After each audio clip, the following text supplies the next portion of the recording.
하나님의 말씀은 출애굽기 25장 31절에서 40절과 레위기 24장 1절에서 4절까지의 말씀입니다. 우리가 한 절씩 교독하시겠습니다.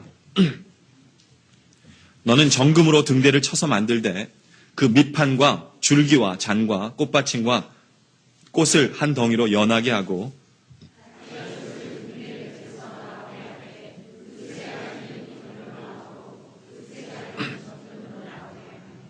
이편 가지에 살구꽃 형상의 잔셋과 꽃받침과 꽃이 있게 하고 저편 가지에도 살구꽃 형상의 잔셋과 꽃받침과 꽃이 있게 하여 등대에서 나온 6가지를 갖게 할지며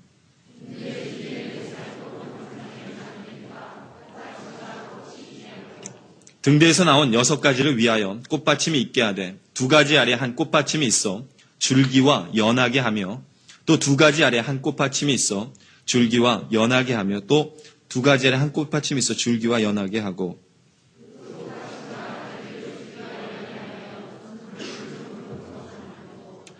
등잔 7을 만들어 그 위에 두어 앞을 비추게 하며 등대와 이 모든 기구를 정금 1달란트로 만들되 레위기 24장 1절로 4절의 말씀입니다. 여호와께서 모세에게 일러 가라사대 이스라엘 자손에게 명하여 감람을 찧어 낸 순결한 기름을 켜기 위하여 내게로 가져오게 하고 끊이지 말고 등잔불을 켤지며 아론은 회막안 증거궤 장박에서 저녁부터 아침까지 여호와 앞에 항상 등잔불을 정리할지니 너희 대대로 지킬 영원한 규례라. 그가 여호와 앞에서 순결한 등대 위에 등잔들을 끊이지 않고 정리할지니라. 아멘. 오늘은 여러분들에게 금 등대에 대해서 말씀드리기를 원합니다. 이 금 등대는 성령님을 정확하게 나타내고 있습니다. 이 금 등대는 금으로 만들어졌습니다. 금으로만 만들어졌습니다. 다른 가구들을 보면 나무를 먼저 만들고 그 위에 금을 입혔는데 이 금 등대는 온통 금으로만 만들었습니다. 이 금의 무게가 약 90파운드 정도 됩니다. 그러니까 여러분들의 자녀들의 아마 한 5학년, 6학년짜리들의 나이에 비해 그 몸무게일 거예요. 그 몸무게가 이 금의 무게입니다. 그런데 하나님께서는 이 금을 쳐서 만들라고 얘기하십니다. 어떤 주물에 부어서 만드는 것이 아니라 금 자체를 쳐서 침으로 인해서 그 금이 어떤 등대의 모습을 가지라고 주님께서 말씀하십니다. 이 금이라는 것은 원래 우리 주 예수 그리스도의 신성을 나타내고 있죠. 여러분들 기억하시죠? 그리스도의 신성을 나타내는데 쳐서 다른 모양으로 만드는 것을 보여주고 있습니다. 다른 말로 하면 우리 주님께서 하늘에 올라가심으로 인하여 우리에게 성령님을 보내주셨다는 것입니다. 예수님께서 이 땅에 오셨을 때 정말 모든 것이 완벽하셨습니다. 그러나 한 가지 유감스러운 일은 한 가지가 있어요. 저 목사 또 무슨 얘기 하려고 하느나 여러분들 걱정되시는 분이 있으실 텐데 우리 예수님께서는 생애가 그분이 거하셨던 공간이 세로 75마일 가로 40마일 그 지경에만 사셨어요. 그 지경에만 사셨습니다. 그리고 시간적으로 볼 때에도 우리 예수님께서는 이 땅에 33년간만 사셨어요. 우리 예수님께서는 여러분들이 선교도 가시는 중국도 한번 못 가보셨고요. 유럽도 못 가보셨어요. 또 섬들도 가보지 못하셨어요. 우리 주님은 그 반경이 굉장히 좁은 곳에 계셨습니다. 다시 말해서 그분은 가장 우리에게 유감인 것은 그분의 공생의 기간 동안에 우리는 그분을 만날 수가 없었어요. 그리고 그 시대에 같이 살았던 많은 사람들도 다른 나라에 살던 사람은 예수님을 만날 수가 없었던 것입니다. 그렇기 때문에 우리 예수님께서는 그 유감스러운 문제를 완전히 해결해 주시기 위해서 우리에게 성령님을 보내셔서 늘 우리와 동행하신 것입니다. 늘 우리와. 그리고 성경적으로 볼 때 이 등대가 바로 그 성령님을 나타내는 것입니다.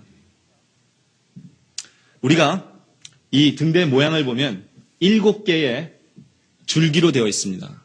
그렇죠? 이 7개의 줄기를 이사야서 11장 1절부터 2절에 보면 굉장하게 이것이 무엇인가에 대해서 잘 설명해 주고 있습니다. 이새가 누구죠? 다윗의 아버지. 예. 제가 걱정했어요. 혹시 모르시면 어떡하나. 이새의 줄기에서 한 싹이 나며 그 뿌리에서 한 가지가 나서 결실할 것이요. 그러니까 한 가지가 뭐냐면 이 가지입니다. 이 가지. 보이시죠?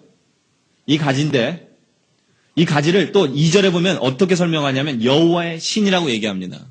이 가지는 여호와의 신입니다. 그리고 곧 지혜와 총명의 신이요. 옆에 붙어있는 이 두 개의 가지를 지혜의 신, 총명의 신으로 얘기하고 있고요. 그 다음에 이쪽에 있는 것은 모략의 신이며 재능의 신으로 나타나고 있습니다. 이쪽에 있는 것은. 그리고 지식의 신, 또 여호와를 경외하는 신이라고 얘기하고 있어요. 이걸 좀 더 자세히 말하면 요한계시록 1장 4절에 보면 요한은 아시아에 있는 7교회에 편지하노니 이제도 계시고 전에도 계시고 장차 오실 이와 예수님이죠. 그리고 그 보좌 앞에 7 영에 대해서 얘기하고 있어요. 7 영. 바로 이것을 얘기합니다. 7 영. 아까 7 신에 대해서 우리 얘기했었죠. 바로 그것을 얘기해요. 성령님은 한 분이신데 갑자기 왜 7 신을 얘기할까요? 바로 그분이 하시는 일에 대해서 7개로 얘기하고 있습니다. 그래서 바로 성령님에 대해서 이 등대는 말씀하고 있는 것입니다. 그런데 또 재밌는 것은 그 다음 그림을 우리가 한번 보면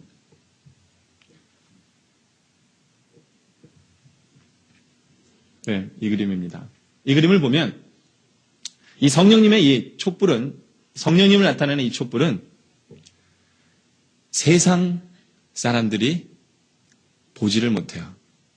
우리는 흔히들 이런 말씀을 많이 아는 분들은 빛하면 예수님께서 하신 이 말씀이 기억나요. 너희는 세상의 빛이니. 근데 이 말씀은 그 말씀이 될 수가 없어요. 왜요? 세상의 빛이 되려면 이 촛대가 어디 있어야 되죠? 이 촛대가 여기 있어야 되죠. 바깥에. 그렇죠? 그러니까 그 얘기가 아니에요. 그 얘기가 아니라고요. 성령의 빛은요. 성령의 빛은 숨기워져 있습니다. 오직 주님을 믿는 사람들만이 알 수가 있어요. 그래서 솔직히 세상에 믿지 않는 사람들은 우리가 성령님 이야기하면 저 사람 약간 미친 사람인가 보다 얘기해요. 왜요? 그들은 볼 수가 없기 때문에. 이 빛은 가리워졌기 때문에 볼 수가 없습니다. 오직 주님을 믿는 자들에게만 주님께서 주시는 선물이에요. 그리고 이 성령을 나타내는 등대는 우리 주님께서 레위기를 통해서 말씀하시기를 이 불이 항상 타오르라고 명령하고 계십니다. 이 불이 항상 타오르라고. 그리고 이 7개의 불이 항상 타오르고 밝혀져 있으라고 얘기하세요. 이것은 바로 성령의 충만한 모습을 우리에게 나타내고 있는 것입니다. 여호와의 신, 지혜와 총명의 신, 모략과 재능의 신, 지식과 여호와를 경외하는 그 충만하신 성령님께서 그 불을 밝히고 있는 그 장면, 그 회막의 장면, 바로 저 장면이 바로 성령의 충만하신 그 모습을 우리에게 나타내주고 있는 것입니다. 그러면서 우리 주님께서는 말씀하시기를 불을 꺼뜨리지 말라라고 얘기하시는데 레위기 말씀을 좀 보면 우리 주님께서는 불을 꺼뜨리지 말라고 얘기하시면서 등잔불을 정리하래요. 등잔불을 정리하래. 등잔불을 정리해, 주위에 깨끗한데 정리할 게 어딨나, 이렇게 생각하실지 모르는데, 어떤 정리냐 하면, 이것은 금 등대지 촛대가 아니에요. 이게 촛대면은 그냥 불 켜놓고 그냥 내버려둔 대. 그 촛대가 끝날 때까지. 그런데 이 등대는, 여러분들이 아까 그 촛대를 보셔서 알겠지만, 끝부분에 기름을 넣는 부분들이 있어요. 요 기름을 넣는 부분들이 있죠. 그죠? 여기에 감람류가 담겨 있고요. 그리고 요 윗부분에는 심지가 담겨 있어요. 심지가. 그래서 정리하라는 게 무엇이냐면 그 심지가 까맣게 타면 연기가 나요. 그러니까 그 연기가 나지 않게 잘라주고 심지를 뽑아주라는 거예요. 그래서 일정한 간격으로 불이 펴질 수 있도록 그 심지를 정리하라는 겁니다. 그래서 하나님께서는 이걸 얘기하실 때 굉장히 간곡하게 얘기하세요. 너희는 정리하는데 어떻게 정리하느냐? 아침과 저녁으로 그 불이 꺼지지 않게 하며 그걸 정리하라는 거예요. 하나님께서 이렇게 강조를 하세요. 이게 다 성령 충만과 관련되어 있습니다. 우리 하나님께서는 성령 충만을 우리에게 설명해 주시기 위해서 바로 이러한 말씀을 해주고 계시는 거예요. 근데 우리가 이 성령 충만이라는 얘기를 들으면 굉장히 많은 사람들이 착각하시는 분들이 많아요. 제가 지난번에도 설교를 잠깐 한 적이 있지만 굉장히 많은 분들이 성령 충만이라고 얘기하면서 나는 성령을 반쪽만 가지고 있어. 이렇게 생각하는 분들이 참 많다는 거예요. 그래서 주님 저에게 성령 충만을 내려주십시오 한다는 거는 성령님이 내 안에 팍 들어오시기를 원한다라는 기도를 하는 거예요. 근데 그 신학적으로 잘못된 거거든요. 왜요? 성령님은 언제 우리 안에 들어와 계십니까? 우리가 예수님을 믿는 그 순간부터 바로 세례식 우리 오늘 했지만 주님을 그리스도로 영접하는 그 순간부터 성령 우리 안에 계세요. 아시죠? 성령님 우리 안에 계세요. 성령님이 반쪽만 계세요? 그럴 수 없어요. 저 촛대가 성령님을 상징하는 저 촛대가 반만 딱 있다는 게 아니에요. 성령님이 우리 안에 딱 완전히 계세요. 근데 우리 성도들은 성령을 충만하게 해주세요라고 기도하는 많은 사람들 보면 그런 의미로 기도해요. 그러니까 내 안에 조금 성령이 있다는 걸 믿는 거죠. 근데 성령이 아직은 4분의 3이 아직 안 왔다라고 착각하는 분들이 있는 것 같아요. 성령 충만이라는 것은 그게 아닙니다. 성령님은 우리 안에 충만히 거하셔요. 그러나 에베소서 5장 18절에 보면 이런 말씀이 있습니다. 성령의 충만을 받으라 이렇게 얘기하고 있거든요. 성령의 충만을 받으라 그러면 성령의 충만을 받기 위한 책임은 누구에게 있다는 얘기예요? 우리에게 있다는 얘기예요.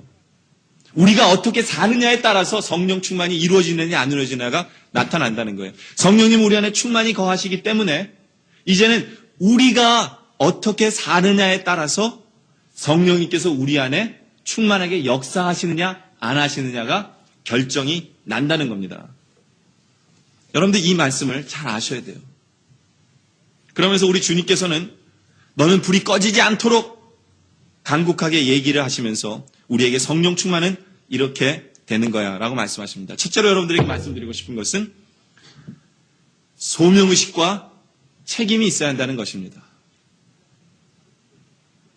우리 하나님께서 바로 그것을 강조하기 위해서 너희는 정리하라고 얘기하는 거예요. 너희는 불을 꺼뜨리지 마라. 아침마다 불을 꺼뜨리지 말고 정리하라고 얘기하시는 것은 이것은 네 일이야. 이건 네 소명이야. 네가 무슨 일 있어도 하면서 살아야 되라고 말씀해 주시는 거예요. 우리는 성령의 충만함을 받으며 살아야 된다는 것, 충만한 역사를 경험하며 살아야 된다는 것을 우리 주님께서는 말씀해 주시는 거예요. 이것이 너의 임무야. 이것이 너의 소명이야. 내가 너를 그리스도인으로 만들었을 때 너희는 성령 충만으로 살아야 돼. 우리 주님께서는 말씀하시는 거예요. 이 말씀을 듣는 우리 영락의 성도님들은 하나님께서 우리에게 주신 소명을 기억해야 돼요. 그것은 성령 충만을 받으며 살아야 된다는 거예요. 우리 안에 계신 성령님의 불을 꺼뜨려서는 안 된다는 것이 우리 주님께서 우리에게 주신 소명이며 책임입니다. 그리고 만약에 우리가 이 소명을 인식한다면, 우리가 이러한 소명을 갖고 있다면 우리는 하나님 앞에 기도할 뿐만 아니라, 기도는 당연하죠. 주님, 성령 충만을 받으며 살아야 되는 것이 나의 삶인데 주님, 기도하는 것뿐만 아니라 내가 이제 무엇을 해야 하리까? 이 질문이 따라온다는 거예요. 이러한 소명을 갖고 있는 사람은 성령 충만을 받기 위해서 내가 무엇을 하리까? 물론 회개도 중요합니다. 우리가 성막을 통해서 배웠지만 저 성령 충만한 저 안에 들어가기 전에 뭐부터 해야 되죠? 번제단을 통과하고 물두멍을 통과해야 돼요. 그게 뭐예요? 회개예요. 회개를 통해서 성령님을 만날 수 있는 거예요. 그러나 회개만 했다고 해서 나 성령 충만해. 이게 말이 안 되는 거예요. 그것은 일시적인 거예요. 무슨 말인지 알겠죠? 바깥에서 들어올 수만 있는 거라고요. 이제는 저 안에서 살아야만 성령 충만이 무엇인가를 경험할 수 있다는 겁니다. 그래서 만약에 우리가 하나님 앞에 하나님 내가 성령 충만을 받기 위해서 무엇을 해야 합니까? 라고 질문한다면 바로 우리가 회막을 보면서 그 방법을 배울 수가 있어요. 그건 뭐냐면 이 불이요. 항상 비치고 있는 것이 이 향단입니다. 그렇죠? 그리고 또 항상 비치고 있는 것이 이 떡상이에요. 항상 비치고 있다는 것에 대해서 여러분들 기억하셔야 돼요. 왜 불이 안 꺼지니까 항상 비치고 있잖아요. 그리고 이 향단이 무엇을 의미한다고요? 기도를 의미한다고 그랬잖아요. 여러분들. 기도. 다른 말로 하면 우리 주님께서는 너희가 성령 충만하게 살기 원하면 항상 기도하는 삶을 살라고 우리에게 말씀하십니다. 여러분들 지난 주에 우리 부흥회 때 이원삼 목사님께서 오셔도 그 말씀하시죠. 성령 충만과 기도는 떼어놓을 수가 없는 거다. 이렇게 말씀하셨잖아요. 기도는 성령 충만과 떼어놓을 수가 없는 것입니다. 우리는 항상 기도할 줄 알아야 돼요. 우리는 성령 충만을 받기 위해서는 항상 기도해야 된다는 것을 기억하시기 바랍니다. 이 말은요, 항상 기도해야 된다는 말은 어떠한 상황 속에서든지 기도해야 된다는 거예요. 그리고 매 순간 기도해야 되고 무슨 일을 하든지 기도해야 된다는 거예요. 여러분들, 제가 어제 배구대회 때 참가하면서 기도했을까 안 했을까요? 배구대회 나가도 기도하는 거예요. 그러니까 무슨 일을 하든지 기도해야 된다는 거예요. 근데 이기게 해달라고 기도했을까 안 했을까요? 그런 기도는 안 하죠. 저는 그런 기도는 안 합니다. 저는 이렇게 항상 무슨 일이든지 기도해야 되는데 이기게 해달라는 기도를 할 수가 없잖아요. 그러니까 항상 그럴 때마다 이런 기도는 해요. 항상 하나님 이 시간을 통해서 하나님 영광 받아주세요. 항상 그렇게 기도합니다. 근데 나중에 기도가 바뀌었어요. 근데 왜 기도가 바뀌었냐면 제 사탕 때문에 봐도 되세요? 제 기침을 자꾸 해갖고 죄송합니다. 왜 기도가 바뀌었냐면요. 제가 이렇게 블락을 했는데 제 손에 맞지도 않았거든요. 심판이 맞았대요. 그리고 상대방에게 점수를 주더라고요. 그때부터 그 기도가 바뀐 거예요. 어떻게 기도했겠어요? 주님, 이 억울함을 풀어주세요. 그리고 가만 생각해보니까 억울함을 푸는 건 이기는 수밖에 없겠더라고요. 기도가 바뀌어요. 제가 왜 이 얘기를 하냐면요. 무슨 일을 하든지 기도해야 돼요. 어떠한 순간이든지 기도하셔야 돼요. 그렇기 때문에 항상 기도하는 사람들에게 제가 레코멘드를 하고 싶은 건요. 기도는 디테일하면 디테일할수록 좋아요. 특별히 여러분들 아침에 일어나시잖아요. 그러면 여러분들의 타임테이블을 놓고 기도를 하세요. 타임테이블을 놓고 하나님 아버지 제가 7시에는 아침을 먹습니다. 함께 해주세요. 주님 제가 오늘 8시에는 가게 문을 열 때 하나님 아버지 가게 문을 열 때 주님께서 함께 하셔서 안전으로 지켜주시고 하나님 아버지 내가 기도로서 시작할 수 있도록 인도해 주세요. 주님 제가 10시에는 누굴 만납니다. 이 만나는 순간에 주님께서 역사하셔서 하나님 아버지 정말 아름다운 만남의 시간 될 수 있도록 하시고 상대방의 마음을 바꿔주시고 여러분들 타임테이블을 놓고 디테일하게 하나하나 집어가면서 기도를 하세요. 그러면 여러분들이 가게 문을 딱 열는 그 순간 무슨 생각이 나요? 내가 아침에 기도한 게 생각나요. 그래서 가게 문을 딱 여는 그 순간에 또 기도하게 되는 거예요. 주님 아까 제가 기도한 거 기억나시죠? 주님. 그런데 바뀔 수가 있어요. 그 기도하는 순간이. 왜요? 가게 나가보니까 무슨 일이 다른 일이 생겼으면 기도가 바뀌어요. 그래서 하나님께서 이 기도를 이렇게 바꿔주시는구나 하면서 다른 느낌이 들어요. 그 하나님께서 인도하심을 경험하는 거예요. 그 기도를 통해서. 그래서 한순간 한순간에 여러분들이 아까도 제가 배구대 처음 나갈 때는 하나님 영광 받아주세요 했지만 나중에 바뀌었잖아요. 네? 여러분들 그게 얼마나 재밌는지 몰라요. 매 순간 기도할 때 하나님께서 역사하시는 게 다 틀려요. 내가 이런 기도로 나갔지만 주님께서 이런 길을 보여주시는 거예요. 그럼 우리는 그걸 순종하면서 그 기도하는 거예요. 그때 우리는 그러한 매 순간마다 기도하는 모습이 있어요. 이것이 항상 기도하는 자의 모습이에요. 골로새서 4장 2절에 보면 기도를 항상 힘쓰고 기도함에 감사함으로 깨어있으라. 사도 바울이 얘기하잖아요. 왜 이렇게 얘기하면 이것이 바로 성령 충만의 순간이기 때문에 그래요. 성령 충만한 사람은 기도합니다.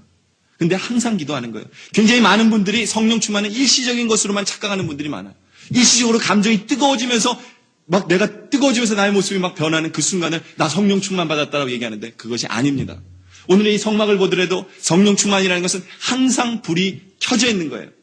항상 불이 켜져 있어서 기도로서 항상 기도하는 그 모습이 성령 충만한 모습이에요. 어떤 일시적인 것이 성령 충만이 아니라 얼마나 긴 시간을 우리가 성령 충만하면서 사는 것인가. 이것이 중요한 거예요. 시간적인 것이 중요하다는 거예요. 얼마나 우리가 하나님을 잊지 않고 하루를 살면서 하나님께 기도하면서 살았는가. 내가 만약에 10시간 기도했으면 나의 삶은 10시간 성령 충만한 삶입니다. 그거예요. 근데 만약에 여러분들이 어떤 일시적인 그러한 그 감정의 만족을 위해서 성령 충만을 얘기하신다면 문제가 있어요. 그것은 여러분들의 감정을 그냥 만족시키는 것뿐이에요. 우리들은 성령 충만이라는 것을 시간적인 것으로 이해하시기 바랍니다. 시간적으로 내가 얼마나 하나님과 기도하며 오늘 살았는가. 이것이 성령 충만의 모습이에요. 영국의 종교개혁을 일으켰던 잔 웨슬리 목사님은 이런 말씀을 하셨습니다. 쉬지 말고 기도하라는 명령은 우리의 영혼 속에 하나님의 생명을 유지할 수 있도록 은혜를 내려주시기 위함이다. 기도할 때 생명이 연장이 된다는 게 우리의 그 생명이 하나님과의 그 생명이 유지될 수 있도록 하는 것이 기도라고 말씀해주고 있습니다. 하나님은 기도하는 사람과 함께 하시고 기도하는 사람을 통해서 역사하시고 은총을 베풀어 주십니다. 또 사무엘은 이렇게 말씀하고 있죠. 사무엘상 12장 23절에 그는 너희는 기도하기 쉬는 죄를 범치 말라 그랬어요. 기도를 안 하는 사람, 어떠한 순간에 기도 안 하는 사람, 그건 죄다라 이게 얘기하는 거예요. 죄라고까지 얘기하고 있어요. 여러분들 우리는 항상 쉬지 말고 기도해야 돼요. 우리는 나만을 위해서 기도할 뿐만 아니라 항상 쉬지 말고 우리의 남편과 자녀와 가정과 나라와 민족을 위해서도 기도해야 되고 교회를 위해서 기도해야 되며 하나님의 나라가 이 땅에 완성되기 위해서도 우리는 늘 기도할 수 있는 항상 기도해야 된다는 것을 기억하시기 바랍니다. 데살로니가 5장 17절에도 쉬지 말고 기도하라고 얘기하고 있습니다. 마르틴 루터는 이렇게 얘기하고 있습니다.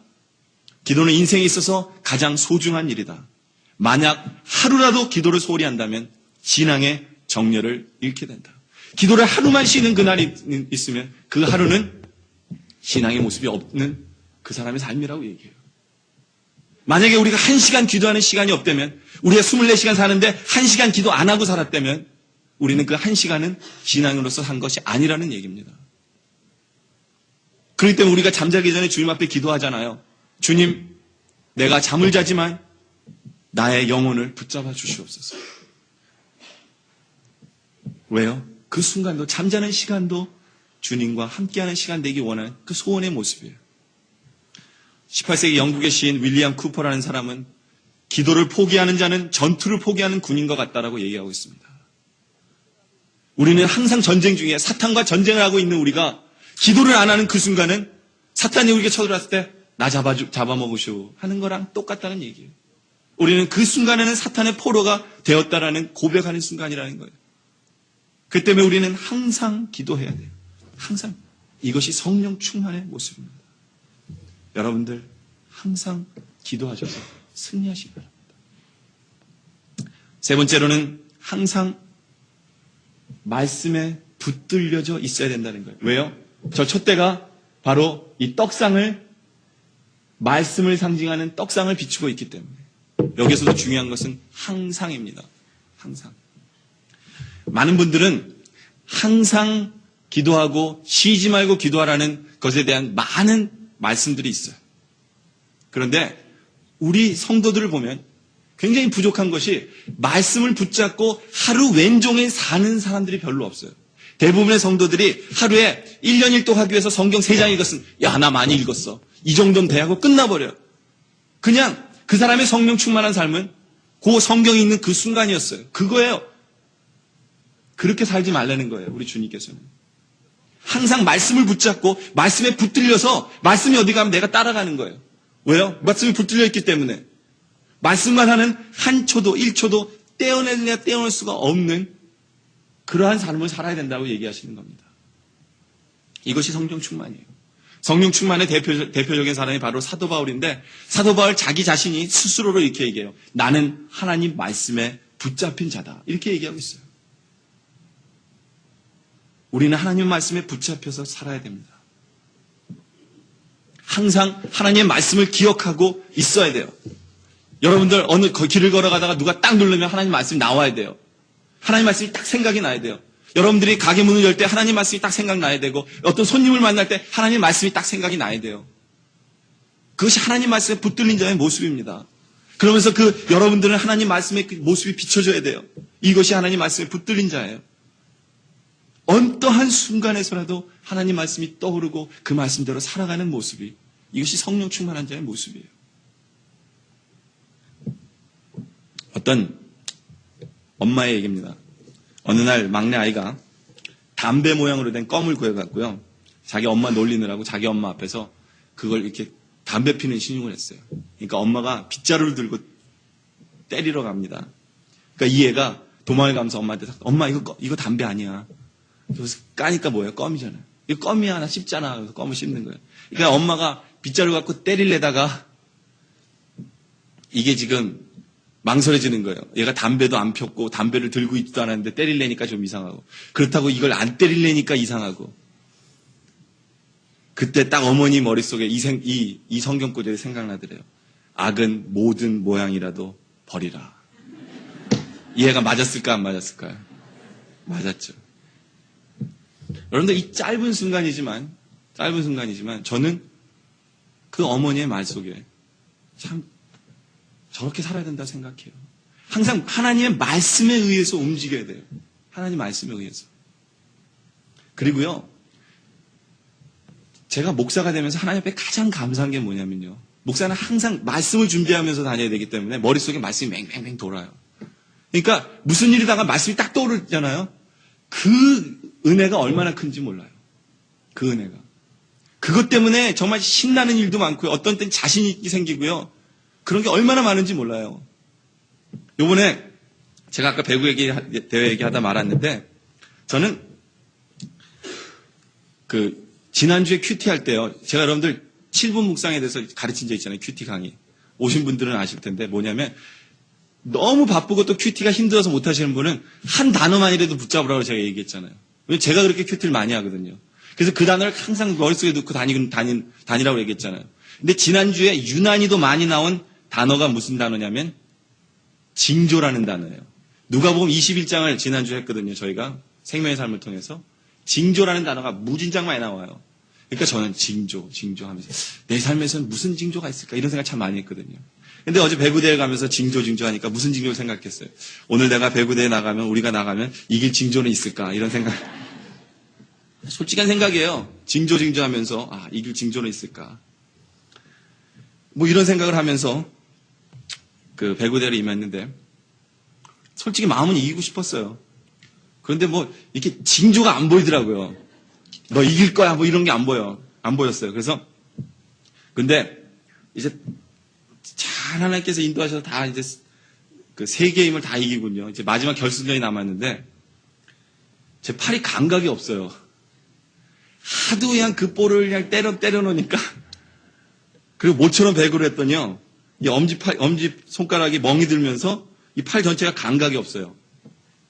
그래서 첫 세트를 딱 하는데 딱 볼을 올려주셔서 제가 때렸는데 때릴 때마다 볼이 나가는 거예요. 그러니까 팔에 감각이 없으니까 나가는구나 하니까 볼을 올려만 주시면 제가 때릴 자신이 없어요. 그래서 받으면 그냥 넘기고. 그래갖고 저희가 완전 첫 세트를 대패했습니다. 그냥 21대 10으로 졌는데요. 10점 낸 것도 그냥 저쪽에서 우리가 너무 못하니까 놀다가 막 이렇게 진 거예요. 여러분들 그 세트 지고 나니까 무슨 징조가 보입니까? 질 징조가 보이잖아요. 저도 그렇게 생각했어요. 이건 질하는 징조구나 이랬는데 같이 배구를 하시는 장로님이 그 얘기를 하시더라고요. 우리가 이거 배구 진다고 우리 삶이 뭐 망하기를 하겠습니까? 뭐 이런 얘기를 하시면서 얼굴 인상 피라고.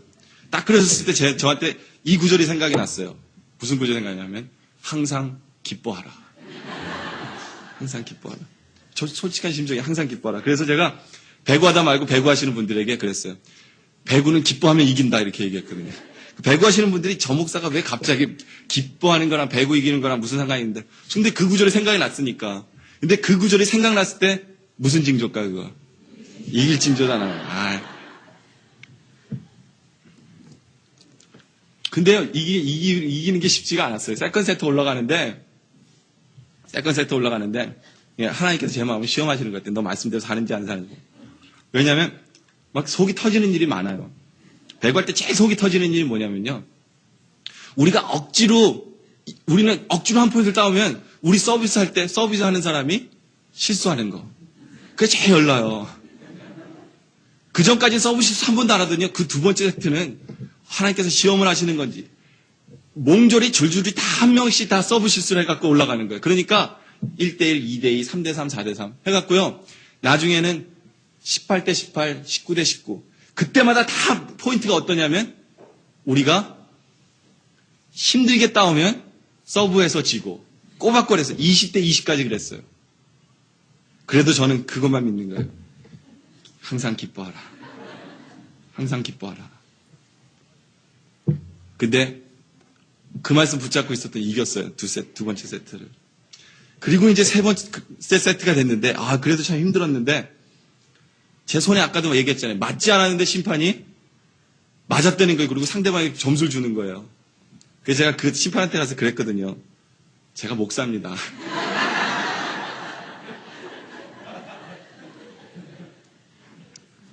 제가 거짓말 하겠냐고. 근데 그 얘기를 하고 나니까 저도 좀 미안하고, 그래서 이제 알아서 하십시오. 그러고 이제 나왔어요. 근데 그때 정확하게 이 말씀이 생각났어요. 예레미야 애가에서 3장 59절에 이 말씀. 여호와여 나의 억울함을 감찰하셨사오니 나를 위하여 신원하옵소서. 이 말씀이 딱 생각나는 거예요. 그러니까 제가 이겼다, 이건. 뭐 자신 있었어요. 이겼다. 그래서는 세트 주시는 분이 볼 올려주잖아요. 감각 없는데 그냥 무조건 때렸어요. 근데 다 들어가더라고요, 진짜.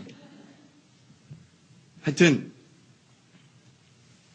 배구대는 이겼습니다. 그런데 여러분들이 이 말씀 들으면서 저 목사 참 이상하다. 왜 저런 얘기를 하나 이런 생각 하실지 모르지만 어떤 면에 있어서 배구대를 이기고 지는 것은 그렇게 중요한 거 아니에요. 그러나 그러한 순간에서도 하나님 말씀을 기억해 보세요. 아무리 작은 일이고 아무리 큰 일일지라도 항상 그 안에서 하나님 말씀을 붙잡고 하나님 말씀이 어떻게 역사하시는가를 보면 우리 신앙생활은요 익사해요. 재미 안 있을 수가 없어요. 여러분들 내가 남들 앞에서는 안 웃지만 제가 집에 가서 앉아서 얼마나 혼자 웃었겠어요. 네? 이것이 신앙생활이에요. 하나님 말씀에 붙잡힌 그것이 신앙생활이라고요. 이것이 성령 충만한 삶이에요. 이러한 시간이 항상 하루 왼종일 그렇게 산다면 뭐가 두렵겠습니까? 저는 대신방 하는 동안에 제일 궁금한 게 그거였어요. 신방 가서 제가 말씀을 전하는데 얼마나 많은 성도들이 그 하나님의 말씀을 붙잡고 사는가. 저는 대신방 하는 동안에 참 하나님 앞에 감사했던 것은 각 가정의 사정은 아무것도 몰라요. 그러나 그냥 누가복음 말씀 순서대로 들고 가서 주님 역사해 주세요. 그리고 말씀 전하는 것뿐이에요. 근데 그 말씀 들고 가서 앉아있으면서 그 가정과 얘기하다 보면 바로 이 말씀 하라고 보내주신 걸 딱 느껴요. 그러면서 말씀을 전해요. 근데 어쨌든 너무 다이렉트하게 하나님께서 말씀을 주셔서 솔직하기가 힘들어요. 괜히 솔직하면 저분이 이렇게 막 상처받을까봐. 그러니까 저는 어떻게든지 상처 안 받게 돌아가면서 얘기를 잘하고 와요.